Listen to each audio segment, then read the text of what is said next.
Bonjour et bienvenue à tous, j'espère que vous allez bien. Alors aujourd'hui j'ai préparé une couronne feuilletée avec une pâte feuilletée express, juste exceptionnelle, délicieuse, croustillante.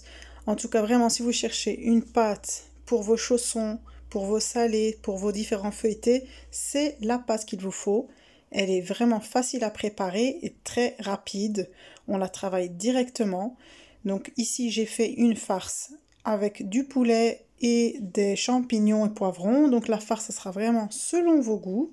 En tout cas, on se retrouve pour les ingrédients et les étapes de la recette. Alors ici, pour la farce que j'ai utilisée, j'ai du blanc de poulet. J'en ai plus ou moins 350 grammes. J'ai des poivrons surgelés pour moi. J'ai une boîte de champignons. 3 cuillères à soupe de persil et de coriandre, du sel, du poivre, du paprika, de l'ail séché et du fromage râpé. Alors évidemment, la farce, c'est vraiment en fonction des goûts de chacun. Vous pouvez faire une farce végétarienne ou avec donc des légumes et du thon, de la viande hachée, des fruits de mer. Donc ça reste vraiment selon ce que vous voulez et ce que vous avez dans vos frigos et vos placards. Donc je commence par mettre mon blanc de poulet et mes poivrons dans la poêle. Je commence à les faire revenir. Je n'ai pas mis d'huile, vous pouvez toujours le faire. Je n'ai pas trouvé ça nécessaire vu qu'on aura de la matière grasse dans la pâte. Alors j'ai une cuillère à café de sel.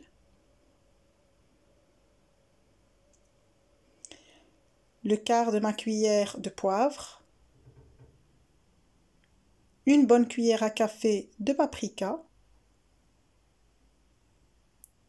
Et une cuillère à café d'ail séché. Donc l'ail sec va vraiment donner un très bon goût à vos farces. En tout cas, moi j'adore. Surtout avec le poulet. Je mélange bien le tout. Une fois que la cuisson est pratiquement terminée, je rajoute mes champignons. Et ici, je mets un tout petit peu d'harissa pour ceux qui aiment les plats relevés. Évidemment, c'est facultatif. Je laisse le tout cuire encore un peu et en fin de cuisson, je rajoute mon persil et ma coriandre. Je mélange le tout.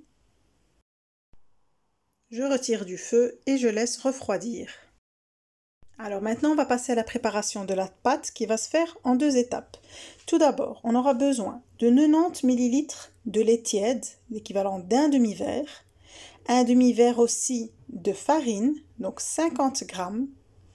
J'ai une demi-cuillère à café de sucre et 3/4 de cuillère à soupe de levure boulangère. Donc c'est un peu plus que la moitié d'une cuillère à soupe. Pour la deuxième partie, j'aurai besoin de farine. On a ici 200 grammes.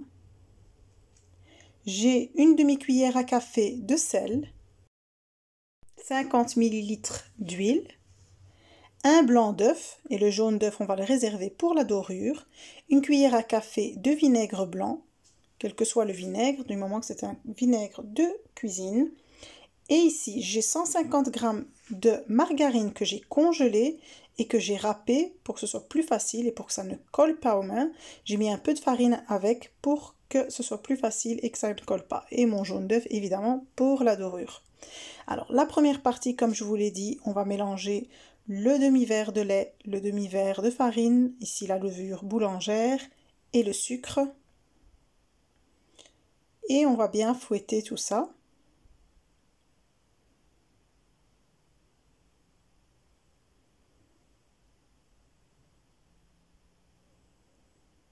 Donc c'est à peu près le même principe que pour la pâte à pain que je vous ai publiée il y a quelques jours. Donc on obtient un mélange liquide et on le couvre de cellophane. On va la laisser poser 15 minutes. Donc 15 minutes plus tard, j'ai ma levure qui a fait son effet. Vous voyez les petites bulles à la surface. Et donc je vais passer à la deuxième étape. Je rajoute tout d'un coup mes 50 ml d'huile, mon sel,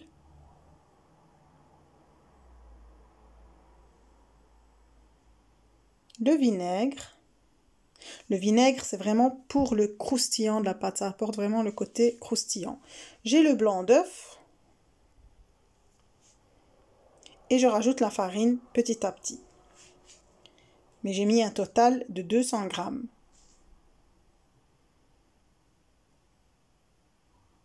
Donc si vous voyez que votre pâte reste trop liquide, une fois que vous avez mis les 200 grammes, vous pouvez rajouter un peu de farine jusqu'à obtenir, regardez ma pâte, une belle pâte bien molle qui ne colle pas, elle ne colle pas aux doigts, mais elle est vraiment très souple. Alors je la divise directement en 6 boules, donc je travaille directement ma pâte, il n'y a pas de temps de repos. Je vais former 6 boules.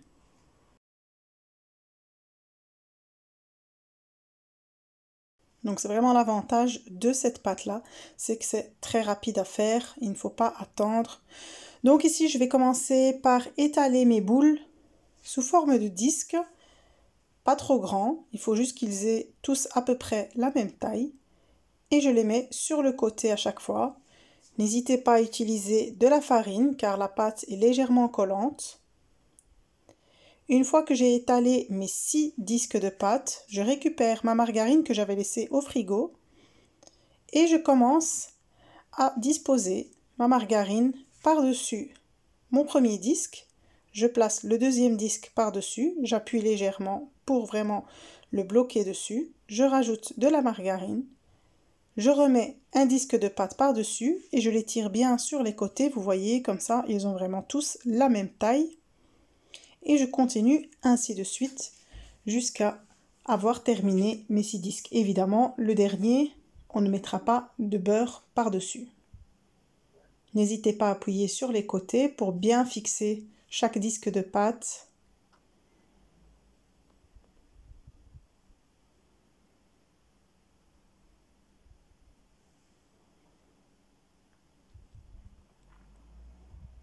Et on va commencer à l'étaler avec le rouleau.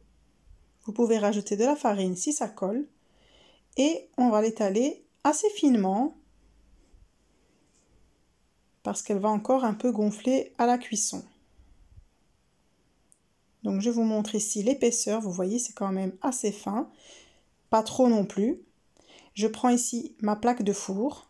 Je la dépose par-dessus juste pour voir la taille qu'il me faut. Je vais faire donc une couronne de la taille de ma plaque. Je récupère les derniers morceaux qui me restent. Vous pouvez les mettre dans un plastique, dans un sachet de congélation et les placer au frigo. Vous pourrez toujours réutiliser la pâte pour des chaussons ou pour autre.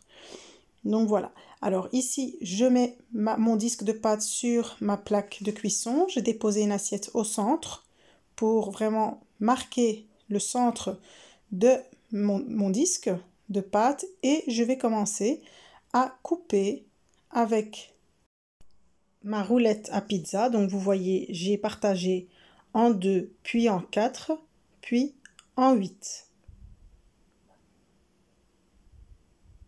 Et je fais des petites incisions à l'aide d'un couteau sur les triangles qui vont se rabattre. Donc vous n'êtes pas obligé, c'est juste esthétique. Vous pouvez laisser comme ça si vous ne voulez pas les faire. Je commence à disposer ma farce tout autour. Évidemment, la farce doit être bien froide pour ne pas déchirer la pâte. Et j'essaye de faire vraiment en sorte que ce soit équitable dans tous les sens. Je rajoute par-dessus mon fromage râpé. Et je vais commencer à rabattre chaque triangle doucement en essayant d'ouvrir légèrement les incisions que j'ai faites au couteau. Et je les bloque bien sous la pâte. Vous voyez, je lève bien la pâte. Je mets aussi un peu du papier sulfurisé pour relever la pâte. Et je le bloque bien en dessous. Alors ici, j'ai mon jaune d'œuf. Je rajoute une cuillère à soupe de lait pour avoir une belle couleur bien dorée. Je les mélange et je vais badigeonner ma couronne.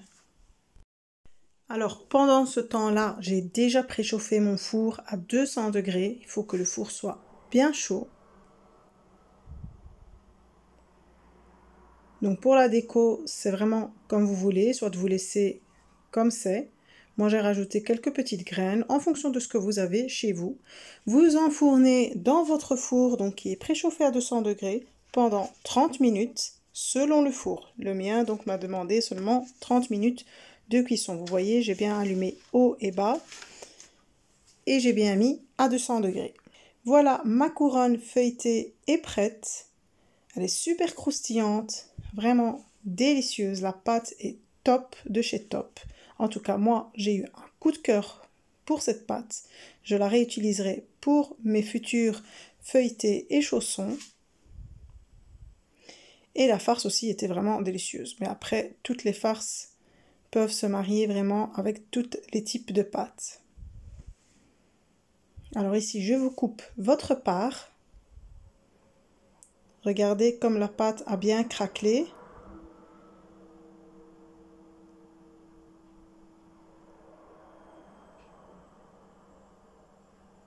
En tout cas, j'espère que vous avez aimé ma vidéo.